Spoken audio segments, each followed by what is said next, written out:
So, good morning mga ka-Asher. So, ayan, maaga na naman tayo ulit para di tayo malate sa ating flight. So, ayun na nga, bumabiyahe na kami papunta ng airport. Tignan nyo naman, napakalinis ng kalsada. Syempre, alam nyo na, madaling araw. So, ayan, pinipili talaga naming flight is morning para pag bumabiyahe kami sa madaling araw, walang traffic and less hassle. So, finally, nakakating na tayo sa airport. Ayan, operation baba gamit muna tayo dahil ako yung payat at ako ang bunso. Ayan, ako napag-utusan magbaba ng mga bagahe. Pero ayan, thank you so much nga pala kay madam. Napakaganda ng auto niya, napakaswabe. Ayan, kasyang-kasya lahat ng bagahe namin sa taas. So ayun na nga, papasok na kami ng airport para mag-check-in ng mga bagahe namin. Baka kasi mahaba yung pila sa loob, kaya ayan, agahan natin mag-check-in ng mga bagahe. Ayan, kita nyo naman, dami ko pang dala, kala mo mawawala na 1 taon. Ayan, kita nyo naman mga ka-Asher, napakahaba ng pila. Buti na lang maaga kami nakarating. So ayan, mag-check-in muna kami ng mga bagahe namin. Huwag nyo din palang kakalimutan dalhin yung valid ID nyo and boarding ticket nyo. Ayan, required nyong dalhin yan.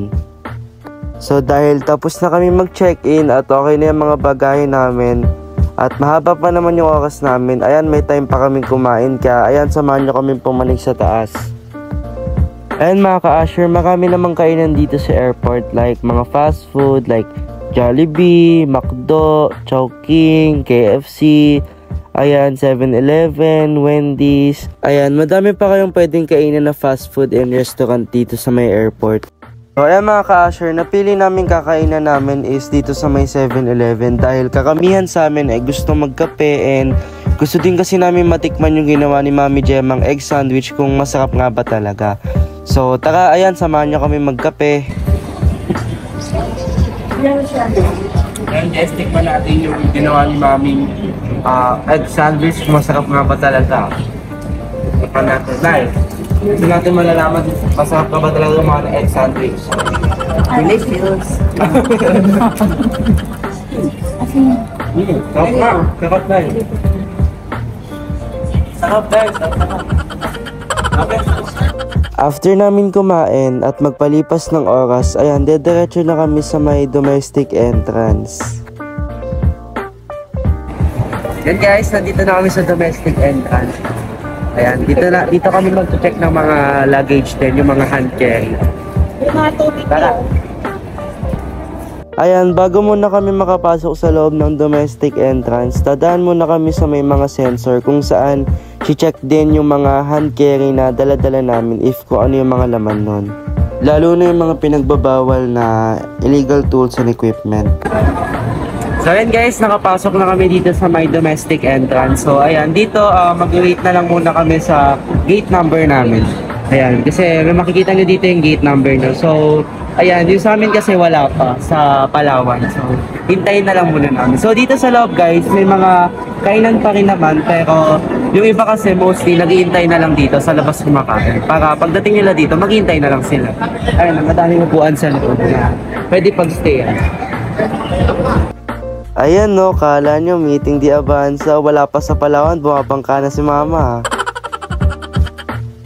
So finally mga ka-Asher, meron na kaming gate number. Bali pupunta na lang namin yung gate number namin. So kung mapapansin nyo, sa labas pa lang kumain na kami kasi once na pumasok kayo sa domestic entrance, bawal na kayo ulit lumabas. Pero meron pa rin namang mga bilihan ng food sa loob. Yun nga lang, mas madami kasi mga restaurants and fast food sa labas ng domestic entrance. Ayan mga ka-Asher, oo nga pala, may nakalimutan na kayo pakilala sa inyo. Ayan, ang AGs. Ayan, may kasama tayong AGs dito. Ayan, tulog-tulog muna kaming lahat kasi super aga namin gumising. Ayan, dahil nga morning yung flight namin. So maaga kami nagising para mag-ayos-ayos. So ayan, waiting muna kami. A few minutes later.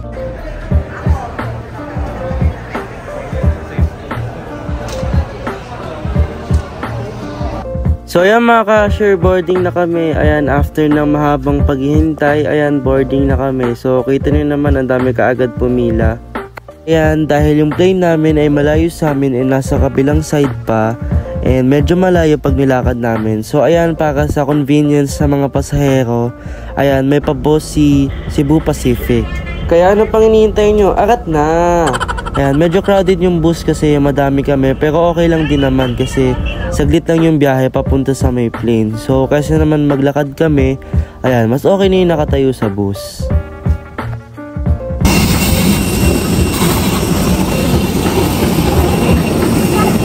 And guys, sasakay na kami ng plane. So ayan guys, sasakay na kami ng plane. Yung makikita nyo. Ayan, Cebu Pacific pala yung sasakyan namin plane. Ayan, super laki ng airplane. Kinig na kinig mo kagad yung ingay ng plane namin.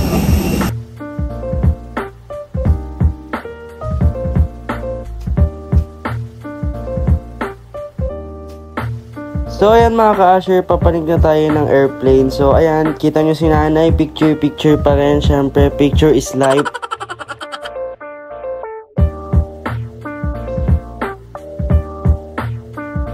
Oh, isa pa sa kanan, isa pa sa kaliwa, lalakad na. Ay, lilipad na pala. Ayan, syempre mga ka-Asher, bago mag-take off yung plane, meron tayong mga flight attendant na mag-explain ng mga dapat gawin just in case na magkaroon tayo ng emergency.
So ayan mga ka-Asher, palanding na kami sa airport ng Puerto Princesa.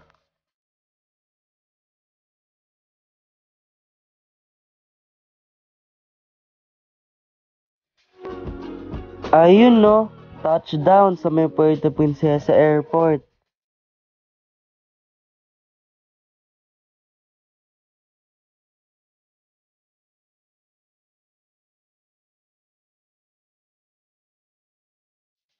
So ayan guys, nandito na kami sa loob ng airport ng Puerto Princesa. Bali ayan, wait na lang namin yung mga chinek-in namin kanina na bag. Ayun, hintayin namin yun, yung mga maleta namin. Dito yan lalabas yun. Baggage claim.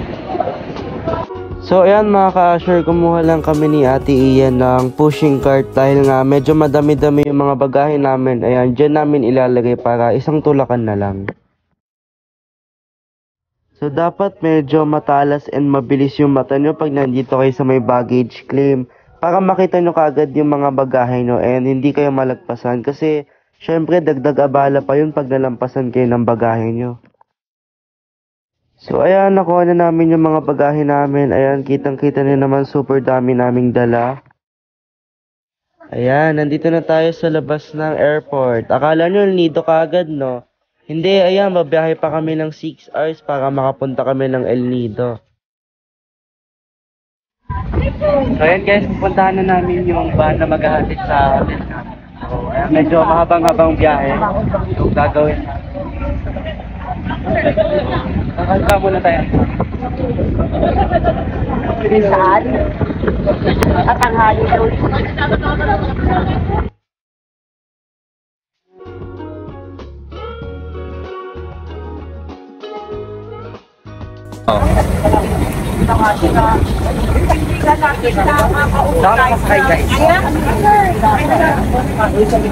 So ayan mga ka-Asher, eto na po yung van na maghahatid sa amin sa El Nido and also sa may hotel namin. So if want nyo makita yon kung ano yung mga mangyayari or kung ano yung mga gagawin namin sa El Nido, abangan nyo na lang yung next vlog natin. So abangan yung episode 2. So kita-kits guys!